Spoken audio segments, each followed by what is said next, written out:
නිවේදනයයි පාර්ලිමේන්තු මන්ත්‍රී ගරු මහින්ද සමරසිංහ මහතා විසින් ධර්මින් සිටි පාර්ලිමේන්තු මන්ත්‍රී ධූරයෙන් ඉල්ලා අස්වීමේ ලිපිය පාර්ලිමේන්තුවේ මහලේකම්වරයා වෙත ලැබී ඇති බව පාර්ලිමේන්තුවට දන්වනු කැමැත්තෙමි. කෘෂි රසායන පොහොර තහනම් කිරීම පිළිබඳ ගැසට්ටුවක් 2021 මැයි මාසේ ඉදිරිපත් කරා. එතකොට ජනතාවාදී ආණ්ඩුවක් විදිහට ඔබතුමාලා බොහොම සංවේදී වෙලා ගොවියා ගැන බොහොම කරුණාවෙන් හිතලා මේ ගැසට්ටුව රිවර්ස් කරන්නේ නැහැ කියලා මුලින් කියලා දැන් ඒක රිවර්ස් කරනවායි කියලා කිව්වා. හැබැයි ගරු කතානායකතුමනි අද උදේ වෙනකොටත් මේ පෙරේදා ඔබතුමාලා රිවර්ස් කරනවායි කියපු ගැසට් එක රිවර්ස් වෙලා නැහැ. තාම රිවර්ස් වෙලා නැහැ. මම දන්නේ නැහැ කෘෂිකර්ම ඇමතුමා ඒකටත් මොකක් හරි අඩයක් හරි මොකක් හරි බාධාවක් හින්දාද කියලා. මොකද ප්‍රශ්නේ තියෙන්නේ මේ ගැසට් එක රිවර්ස් කරපු ගමන් අහසින් කඩාපාත් වෙන්නේ අපේ රටට පෝර කෘමිනාශක වල්නාශක දිලීනාශක. ඔබතුමා දැන් කිව්වා හෙක්ටයාර් ලක්ෂ 6ක් මේනොට වී වගා කරලා තියෙනවා කියලා. එතකොට හෙක්ටයාර් ලක්ෂ 6කට අද වල්නාශක නැහැ. එතකොට ඊළඟට පොහොර ටික ගේන්නේ ඔබතුමාලා නෙමෙයි. ඔබතුමාලාගේ රජයේ තියෙන පොහොර සමාගම් දෙකනේ මේ පොහොර ගේන්නේ පෞද්ගලික අංශය. දැන් අපිට තියෙන තොරතුරු අනුව පෞද්ගලික අංශය පොහොර ටික ගෙනාවොත් ගරු කතානායකතුනේ තව මාස එකමාරක් දෙකකට ආසන්න කාලයක් යනවා. දැන් අපි ලෝක වෙළඳපොලේ මිලත් එක්ක බලපුවාම පෞද්ගලික අංශයේ මේ මිලට ගෙනල්ලා වරාය ගාස්තු ගෙවලා අද රටේ ඩොලර් නැහැ. ඒ ඩොලර් ප්‍රශ්නෙත් එක්ක තියෙන බලපතර කාරණා විසඳගෙන ඒ පෞද්ගලික අංශයේ පොහොර ටික ගේද්දි ඒගොල්ලන්ගේ ලාභයත් එකතු කරපුවාම ගරු කතානායකතුනේ රුපියල් 10000කට ආසන්න මුදලක් යූරියා මිටියකට යනවයි කියන මතය තමයි තොරතුරු තමයි අපිට දැනගන්න තියෙන්නේ තියෙන කරුණු කාරණාත් එක්ක. ජනාධිපති කෘෂිකර්මය පිළිබඳව ජනාධිපති කාර්ය සාධක බලකායක් නිර්මාණය කර. මේ ජනාධිපති කාර්ය සාධක බලකාය දිහා බලවපුවාම අපිට ජනාධිපතිතුමාගේ සිතුම් පැතුම් සිතුවිලි එතුමාගේ දුර්වලකම අසමත්කම අඳුර ගන්න පුළුවන්. මේ කාර්ය සාධක බලකායේ ඉන්නවා 11 දෙනෙක්. මේකේ සභාපතිවරයා විදියට ඉන්නේ විජිත් වලිකල මහත්මයා. සභාපතිතුමා හිටපු මේජ කෙනෙක්. ඒ වගේම එතුමා මේ සංචාරක ශේෂ්ත්‍රයේ ව්‍යාපාරවල නියැලෙන්නේ. මම දන්නේ එතුමාට මේ වැඩේ බාර දුන්නේ එතුමාගේ ගජමිත්‍රෙක් හින්දා වෙන්න සමහර විට. ඒ වගේම මේ ඉන්න 14 දෙනාගෙන් කෘෂි ශේෂ්ත්‍රයේ ඉන්නේ ආචාර්ය කාවන්තිස මැතිතුමයි තවත් එක්කෙනෙක් දෙන්නෙක් විතරයි. අනිත් අය ඉන්නේ කාබනික ශේෂ්ත්‍රයේ නොඑක් ව්‍යාපාර කරන අය. 2015 CIC සමාගම ආනයනය කළද ප්‍රමිතියෙන් තොර ඉහළ අගයකින් කැඩ්මියන් අඩංගු TSP පොහොර මෙට්‍රික් ටොන් 1700 ගාසන ප්‍රමාණයක් 2015 මේක ගෙනල්ලා තිබුණා. මේක ප්‍රමිතියෙන් තොරයි කියලා අවුරුදු 5ක් මේක ගබඩා කරලා තිබුණා. ප්‍රතිඅපනයනය කරෙත් නැහැ. හැබැයි ඔබතුමා ආවට පස්සේ මේ ආණ්ඩුව ආවට පස්සේ අපේ කාලේ දුමින්ද දිසානායක කෘෂිකර්ම ඇමති හිටියා. අමරවීර කෘෂිකර්ම ඇමති හිටියා. හැරිසන් කෘෂිකර්ම ඇමතිතුමා හිටියා. හැබැයි ඒ තුන් දෙනාම ප්‍රමිතියෙන් තොරයි කියලා මේක ගොවියන්ට පාවිච්චි කරන්න දෙන්නේ නැතුව ගබඩා කරලා තිබුණා. මම දන්නේ එච්චර කාලයක් ගබඩා කරලා තිබුණ එකත් වැරදි. ඒක ප්‍රතිඅපනයනය කරන්න තමයි හරි. ඔබතුමාගේ කාලයක පාවිච්චි කරා.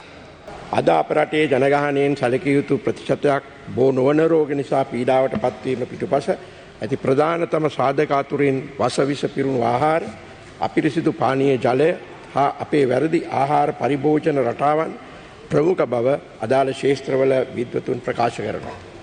මෙවැනි දීර්ඝකාලීන ගැටලු වලට විසඳුම් සෙවීම හිතන තරම් පහසු කටයුත්තක් නොවුනත් එම දැවෙන අභියෝග වලට පමා වී හෝ ස්ථීරසාර විසඳුම් ලබා ගැනීමට අවශ්‍ය පියවර ගැනීම ජනතාව විසින් විශාල බහුතර ජනමතයක් කරහා නිර්මාණය කරන ලද රජයක මුඛ්‍යතම වගකීමක්.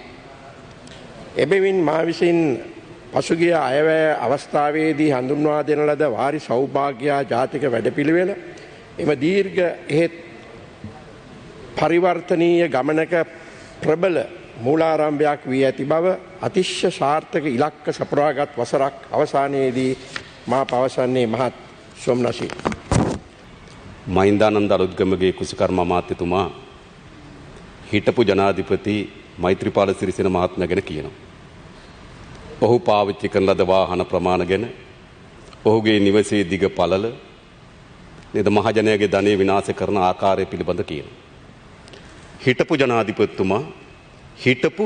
ජනාධිපතිතුමා ගැන, ඒ ගැන මහින්ද රාජපක්ෂ මහත්මයා ගැන කියනවා හෙලිකොප්ටර් පාවිච්චි කරපු විදිහ, චාටර් ෆ්ලයිට් තරන් ලෝක වටේ ගියපු විදිහ, වාහන පාවිච්චි කරපු විදිහ. දයසිරි ජයසේකර රාජ්‍ය අමාත්‍යතුමා ඉන්න ජනාධිපතිතුමා ගැන කියනවා ඔය කිව්වට වාහන 3 යන්නේ මෙහෙමයි. එක දවසේ මාතරට 3යි, අනුරාධපුරයට 3යි, කතරගමට 3යි. ඒ කියන්නේ රාජ්‍ය අමාත්‍යතුමා. ඉතින් මං හිතන්නේ මේ පාර්ලිමේන්තුව අපි පසකට වෙලා තමුන්නාන්සේලාගේ විවාද දිහා බලාගෙන හිටියොත් අපිට තේරුම් ගන්න පුළුවන් මේ රටට මොකද්ද සිද්ධ වෙලා තිබෙන්නේ කියලා. අවසානයේ තමුන්නාන්සේලා තීන්දුව ගන්නේ මොකද්ද? පෞද්ගලික අංශය සඳහා යූරියා ගේන්නේ. එතකොට දැන් අවසානයේ සිදුවී තිබෙනවා පෞද්ගලික අංශය යූරියා ගේනවා, ආණ්ඩුවෙන් කාබනික බෙදනවා. ඔකනේ වෙන්නේ. හැබැයි මේ දෙක තරඟයට ගොවිපලට ගියොත් ගොවි ජනතාව ගන්නෙ මොනවද? යූරියා. ඒකයි ස්වභාවය. හරිද? අවසානයේ සිදුවී තිබෙන දේ තමයි තමුන්නාන්සලා ජනාධිපති ඡන්දයේදී දෙන ලද පොහොරසාන ආධාරය. කියන පොහොර නොමිලේ දෙනවා කියන සංකල්පය ඉවත් කර ගැනීම සඳහා මෙච්චර නාඩගමක් නැටුවාද කියන සැකය පවා ජනිත වෙනවා. ඒ විතරක් නෙවෙයි දැන් මේ නැව විශාල ප්‍රශ්නයකට තුඩු දී තිබෙනවා. ඒ නැව දැන් මේ ලංකාව මුහුද වටේ හතර වටේ කරගෙනවා. චීනය පැත්තෙන් ගත්තොත් සාධාරණ. එයි තමුන්නාන්සලා 75ක් ලක් පොහොරකිනුත් 25ක් කොමර්ෂල් පොහොර සමාගෙමිනුත් මේ පොහොර නැව ගෙන්වීම සඳහා LC ඕපන් කරා. ණයවර ලිපිය ඕපන් කරා. ණයවර ලිපියක් විවෘත කරනවා කියලා කියන්නේ අවසාන වශයෙන් සැපයුම්කරුවා සහ මිලදී ගන්න අතර තියෙන පොදු සම්මුතිය. ඉතින් සැපයුම්කරුවා කිණ්ඩාව සමගම පොහොර එව්වා.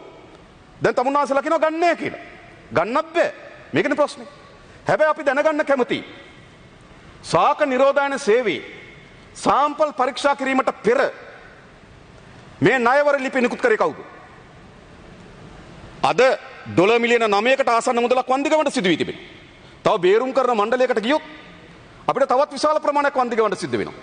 ජනාධිපතිතුමා කැබිනට් පත්‍රිකාව දානතුරු මේ සම්බන්ධයෙන් අපිට කිසිම දැනුමක් අවබෝධයක් තිබුණේ නැහැ. නමුත් එතුමා අදිෂ්ඨානශීලීව මේ ප්‍රතිපත්තියට එළඹුණාට පස්සේ ඒක සාර්ථක කර ගැනීම සඳහා අපට කළ හැකි හැම දෙයක්ම කරන්න අපි මහන්සි ගත්තා. ආණ්ඩුව විසින් මේ වැඩපිළිවෙල කිරීම සඳහා 45 දෙනෙක්ගේ කමිටුවක් පත් කළා. බැසිල් රාජපක්ෂ මැතිතුමාගේ මුදල් අමාත්‍යතුමාගේ සභාපතිත්වයෙන් මම අහන්න කැමතියි මහින්දානන්ද ඇමතිතුමාගෙන් ඔබතුමන්ලාගේ කමිටුව එක දවසක් හරි රැස් වුණාද? එක දවසක්. පත් කරලා පහවද බැසිල් රට ගියේ? ඔව්. ඇමතිවරයා ඊට පස්සේ මාස ගානක් රටෙත් හිටියේ නෑ මං හිතන්නේ.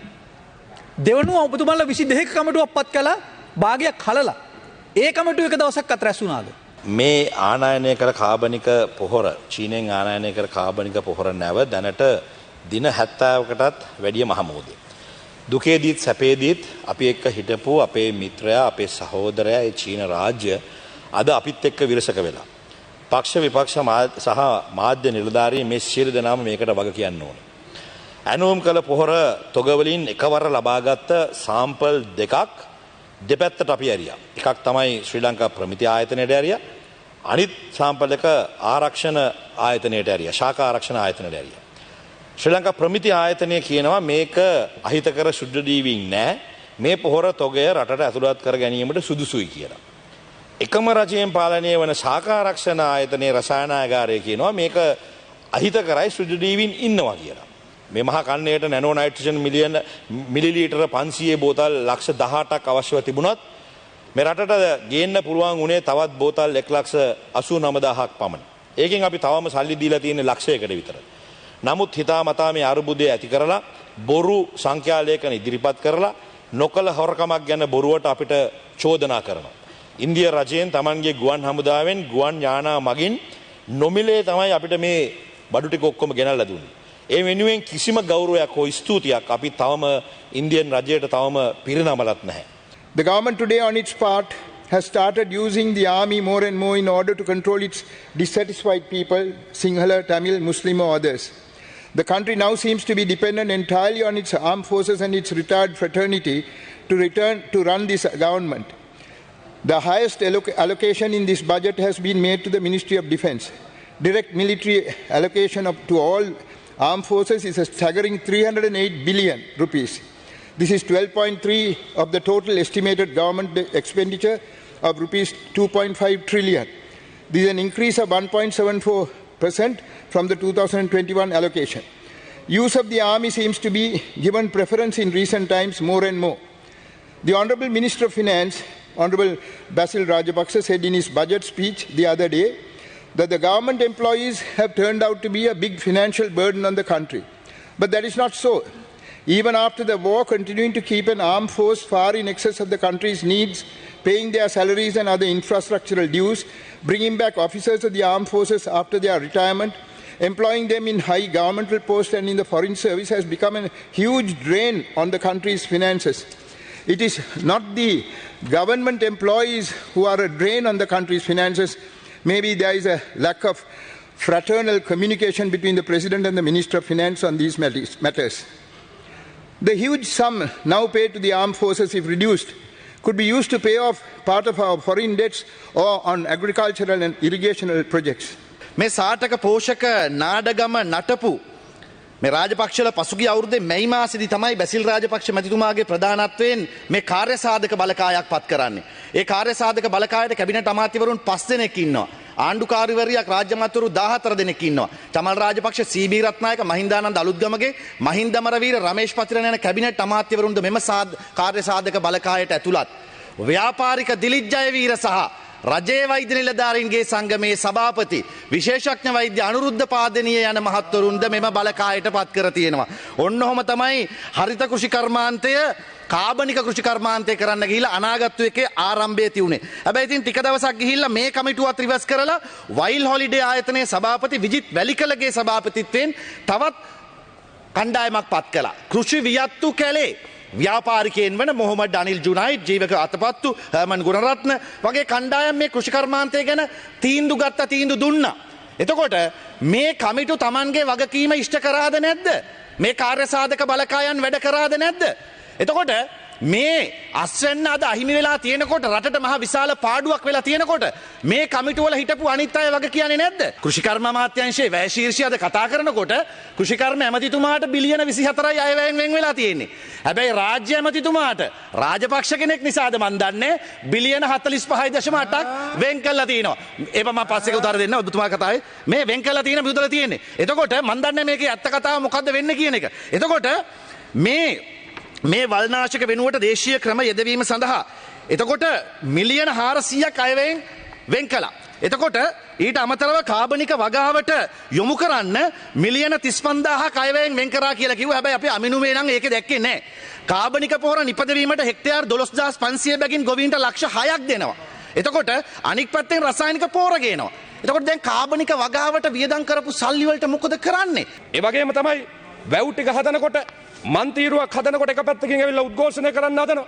තව පැත්තකින් ඇවිල්ලා විරුද්ධ වෙනවා. අපි වැව දැකලා තියෙන වතුර පිරිච්ච ටැංකියක් හැටියට නෙවෙයි. අපේ විපක්ෂයේ සහෝදර මන්ත්‍රීවරුන්ට අපි කියනවා.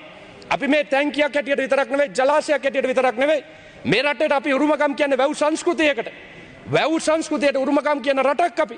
එහෙමනම් අද අපි වැව් ටික හදනකොට අපිට අවශ්‍යතාවය තියෙනවා සංචාරක ආකර්ෂණය මේ පැත්තට අරගෙන එන්න. වැවත් එක්ක ගමේ මිනිස්සුන්ගේ ආර්ථිකය නගා සිටවන්න. ගමේ මිනිස්සු ටික ඒ මාර්ගයේ යන මිනිස්සු ඉන්නවනම් වාහන තියෙනවා නම් එතන නතර කරලා ගමට ආදායම් වෙන ක්‍රියාවලියක් ඇති කරන්න. මේ සියල්ලත් එක්ක එකට බද්ධ වෙච්ච තව සංවර්ධනයකටයි වැව ගෙනියන්න අපි අපේක්ෂා කරේ. ඒ නිසා සමහර විට වැවේ මන්තීරුවක් හදනවයි කියලා අපිට බනිනකොට අපි නියතමානීව සතුටු වෙනවා.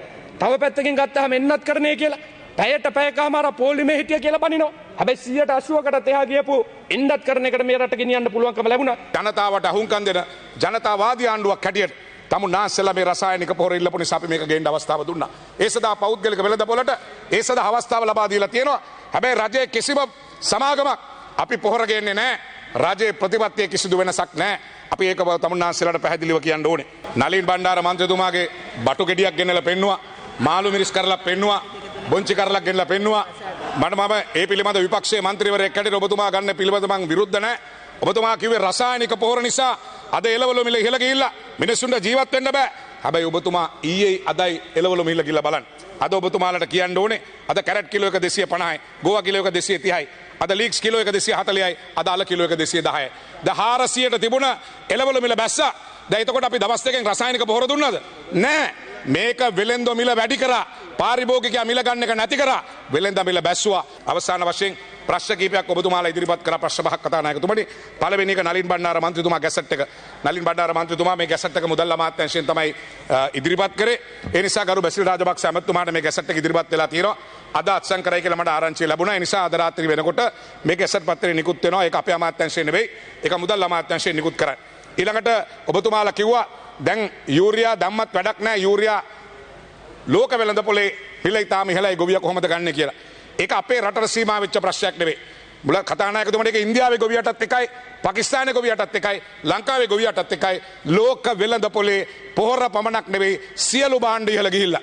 අද අල ලුණු මිරිස් ගත්තොත් සියල්ල ලෝක වෙළඳපොලේ මිල ඉහළ ගිහිල්ලා. ඒ නිසා ඒක සියල්ල හැම ගොවියෙකුටම ලෝකේ බලපාන ප්‍රශ්නයක්. අනුර කුමාර දිසානායක මැතිතුමා කිව්වා මේ චීන පොහොර පිළිබඳ මහා එතුමා චෝදනාවක් එල්ල කරා. එතුමා කිව්වා ණයවර ලිපි නිකුත් කරේ කොහොමද පොහොර එන්න කලින් කියලා. එතුමා මෙතන නැති නිසා මම එතුමාට අහගන්න කියන්නේ මේක තමයි අපි හැමදාම ඉතිහාසයේ පොහොර ගෙනලා තියෙන ක්‍රමවේදය. දරු කතානායකතුමනි මේ පොහොර ණයවර ලිපි නිකුත් කිරීමට පෙර US මිලියන 5ක අපකරයක් මේ සමාගම තියලා තියෙනවා. එතන අපිට ගෙනලා තියෙනවා US මිලියන 7ක පොහොර මේක ෂිප්මන්ට් 5කට එන්නේ. ඒ නිසා ණයවර ලිපි නිකුත් කරේ සිකියුරිටි බොන්ඩ් එකක් මුදලින් US මිලියන 5ක් තිබ්බ හින්දායි කියන එක පැහැදිලි කරන්න ඕනේ. රාජ්‍ය සේවකයන් විශ්‍රාම ලබා ගැනීම අනතුරුව ලබා දෙන ඔවුන්ට හිමි විශ්‍රාමික පාරිශෝධ දීමනාව ලබා ගැනීම සඳහා ඔවුන්ට පොරොත්තු ලේඛනයේ රැඳී සිටීමට රජයේ සිටීමට සිදුවී තිබෙනවා. මේක රාජ්‍ය සේවකයන් කරු බලවත් අපහසුතාවයකට පත් වෙලා තියෙනවා. තම ජීවිත කාලයෙන් වසර 30කට නොඅඩු කාලයක් රාජ්‍ය සේවය සඳහා කැපවී කටයුතු කළ රාජ්‍ය සේවකයන්ට විශ්‍රාම ගැනීමෙන් අනතුරුව පාරිශුද්ධ දීමනාව ලබා ගැනීමට හිමිකම් ඇති විශ්‍රාමික අයිදුම්පත් තම සේවයේ කාලය දෙපාර්තමේන්තුවට ඒ ආයතනයට ඉදිරිපත් කිරීමෙන් අනතුරුව විශ්‍රාම ගැනීමෙන් ඔවුන්ට හිමිකම් පාන පාරිශුද්ධ දීමනාව ලබා ගැනීමට විශ්‍රාමිකයන්ට කාලයක් බලා සිටීමෙන් සිදුවීම ඉතාමත් ශෝකජනක අවස්ථාවක්. ඉතින් ඒ නිසා විශේෂයෙන්ම මේ තත්ත්වයට පත් වෙලා තියෙන විශ්‍රාමිකයන් පාරිශුද්ධ දීමනාව ඔවුන්ට විශ්‍රාම ගැනීමත් එක්කම ඉතාමත් කඩිනමින් ලබා දීමට අවශ්‍ය පියවර ගන්න කියන එක තමයි අපේ යෝජනාව. විශේෂයෙන්ම විශ්‍රාමිකයන් දීර්ඝ කාලයක් වැඩ කරලා Tamanට තියෙන පාරිශෝධික ගන්න බැරුව දැන් මේ වෙනකොට වසර දෙකක් එවැනි කාල සීමාවක් මේ කාල සීමාවක් ඉඳ සිද්ධ වෙලා තියෙනවා. මේක විශාල අසාධාරණයක්. සාමාන්‍යයෙන් අපි ගත කරපු ජීවිතයක් තියෙනවනේ. ඒ ගත කරපු ජීවිතය විශ්‍රාම වැටුම ලැබනකොට රස්සාවෙන් අයින් වෙනකොට ඒ කාල පරිච්ඡේදය තුල ඒක ගෙනියන්න ඕනේ. ඒ නිසා තමයි පාරිතෝෂික දීමනාව ලැබෙන්නේ. සාමාන්‍යයෙන් 2020 අවුරුද්දේ සාමාන්‍ය අපි දන්න විශ්‍රාම වැටුමක් සක්‍රිය කරන්න දින 34කදී සිද්ධ කරන්න පුළුවන්. මේ 2020 අවුරුද්දේ විතර සැබට විශ්‍රාම වැටුම් යෝජනාවලිය අපි එලි දක්වලා තියෙනවා. ශ්‍රී ලංකා විශ්‍රාම වැටුම් කියන ග්‍රන්ථය එලි දක්වලා තියෙනවා. දිවෙන උරා පිහිටි ඩිජිටල් ජීවිත සහතික මධ්‍යස්ථාන 200කට අධික සංඛ්‍යාවක් ඔස්සේ විශ්‍රාමිකයන් වෙත සිය ඇඟිලි සලකුණු සටහන් කිරීමෙන් ජීවිත සහතික ලබා ගැනීම තහවුරු කරලා තියෙනවා. වැද්දපු සහ අනත්දරු විශ්‍රාම වැටුප් ප්‍රාදේශීය මට්ටමින් ලබා දීම සඳහා බලය විවද්‍යගත කරලා තියෙනවා. ආබාධිත විශ්‍රාම වැටුප් සුදුසුකම් තහවුරු කරමින් රාජ්‍ය නිලධාරීන් වෙත සිය සේවා කාල සීමාව තුළදී සිය ආබාධිත දරුවගේ අනාගතය සුරක්ෂිත කිරීමට අවස්ථාව ලබා දීලා තියෙනවා.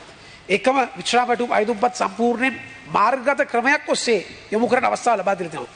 විශ්‍රාමිකයන්ට නිදහස් දුම්රිය බලපත්‍ර දුම්රිය ස්ථානයක ලබා ගැනීම සඳහා අවශ්‍ය පහසුකම් ඉල්ල කරලා තියෙනවා.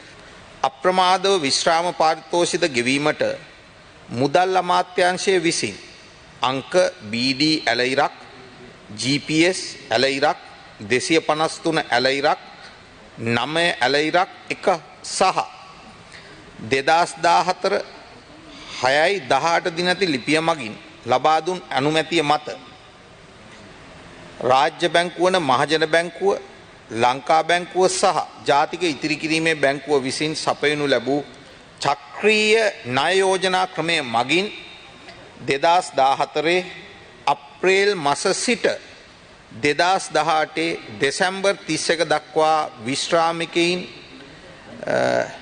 1,19,000කට අධික සංඛ්‍යාවකට රුපියල් බිලියන 73කට අධික මුදල් ප්‍රමාණයක් විශ්‍රාම වැටුප් පාරිතෝෂිත වශයෙන් ගෙවා ඇත.